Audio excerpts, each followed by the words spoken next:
મિત્રો, મારા દાદાજી હરીશચંદ્રને રોજ વહેલી સવારે સપના આવે છે અને એમનું દ્રઢપણે માનવું છે કે વહેલી સવારના સપના સાચા જ પડે. હવે મારા બાપા તો એમના કયામાં નથી એટલે રોજ મારી જમેથી મારે છે. ગિરિયા આવે એ ગિરિયા લાગી અહીંયા અંદર બાથરૂમમાં જાઓ. આરામ ખોર લોટરી લાગી. લોટરી? હા ને સાલા તું તારા દાદાની મસ્કરી કરે ભૂલી ગયો? તું નાનો હતો ત્યારે મારા ખોડા ભીના કરતો હતો. હવે તમારે આ ઉંમરે એનો બદલો લેવો છે? ચૂપ રે બદમાશ.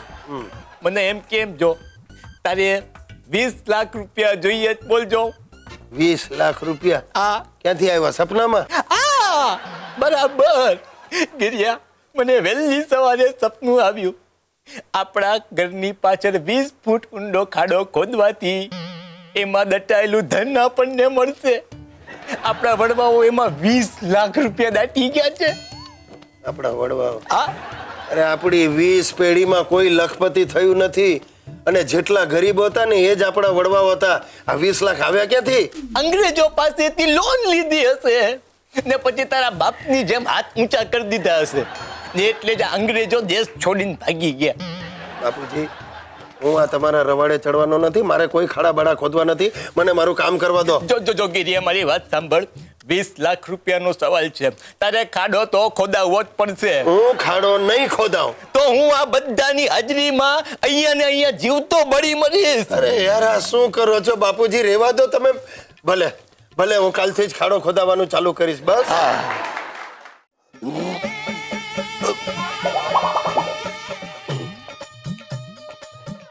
આ બોઇલ્ડ વેંગી વિથ ક્રીમની અસર મારા પર થઈ છે. તમને શું લાગે છે હું શું બોલ્યો? વાનગીનું નામ બોઇલ્ડ વેંગી વિથ ક્રીમ એટલે શું? બોઇલ્ડ એટલે બાફેલું, વેંગી એટલે વેગણ ને એના માથે ક્રીમ. અરે ભાઈ, આજકાલ દરેક ચેનલ ઉપર વાનગીઓ બનાવવાની સિરિયલ આવતી જ હોય છે. ત્યાં સુધી કે સિરિયલમાં કામ કરતી હિરોઈનને જેણે કોઈ દિવસ રસોડામાં પગ નથી મૂક્યો ને એ આવા શોમાં ભાગ લે અને બધી ડીશ બનાવે. અમુક ધાર્મિક ચેનલ ઉપર પણ હવે ધાર્મિક વાનગીઓ શીખવાડે છે. રુદ્રાક્ષ કચોરી, પંચામૃત બાસુંદી, પંચકર્મા પુલાવ, ગંગાજળ પાણીપુરી અને અમૃત ફળ ભજીયા. અરે સાલું, નામ સાંભળીને માણસને સંત બની જવાનું મન થાય. આ અમારી સુશીલા ભારે અરગપદુડી છે. રોજ બપોરે ટીવી સામે આમ ડાયરી લઈને બેસી જાય ને બધી વાનગીઓ લખી લે અને પછી બીજે દિવસે મારું આવી બને. મેડિકલમાં જેમ દેડકાઓ ઉપર પ્રયોગ થાય ને એવી રીતે આ બધી વાનગીના પ્રયોગે મારા ઉપર કરે છે.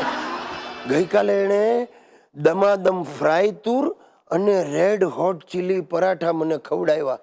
તળેલા તુરિયામાં ગરમ મસાલો અને પરાઠામાં મરચાનો લાલ ભૂકો અને આખા કાળા મરી. સાહેબ, હું તો હોંશે ખાઈ ગયો પણ મારી પથારી લાલ થઈ ગઈ. એટલે કે મારી પથારી ફરી ગઈ. તમે નહીં માનો, અત્યારે પણ ઠંડકનો મલમ લગાડીને તમારી સાથે વાત કરું છું. હું તો કહું છું ટીવી માટે એવું કંઈક સાધન શોધાવવું જોઈએ.